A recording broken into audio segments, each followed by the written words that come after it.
High, welcome to Tanushree Anushree creates. আজকে মা বানাচ্ছিল আমের আচার, তাই ভাবলাম আপনাদের সাথে ওই সহজ রেসিপিটা শেয়ার করি। প্রথমেই মা খোলা শুদ্ধ আমগুলো কেটে নিল, আর আমরা কাঁচা আম খাবো না, সেটা তো হতে পারে না।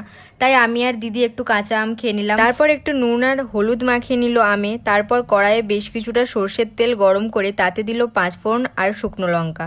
তারপর সেই তেলের উপর দিয়ে মা দিয়ে দিল কাটা আমের টুকরোগুলো, আর উপর থেকে ছড়িয়ে দিল বেশ কিছুটা গুঁড়ো লঙ্কা আর নুন, আর সবকিছু ভালো করে মিশিয়ে নিল। আর মা সাইড বাই সাইড একটা ভাজা মশলার প্রিপারেশনও করছিল। ভাজা মশলার জন্য প্রথমে শুকনো খোলায় শুকনো লঙ্কা, ধনে, মৌরি, গোটা জিরে আর কিছুটা সর্ষে দিয়ে ভালো করে ভেজে নিল।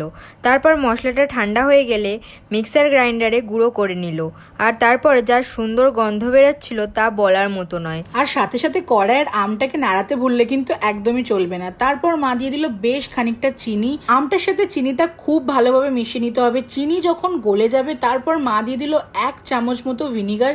এটা আসলে একটা টিপ আচারটাকে অনেকদিন পর্যন্ত ভালো রাখার। তারপর লাস্টে মা ভাজা মশলা দিয়ে খুব ভালো করে মিশিয়ে দিল সবকিছু, আর এভাবেই তৈরি হয়ে গেল আমাদের আমের আচার।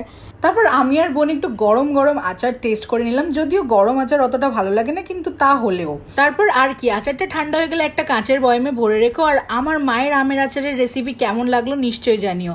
টাটা।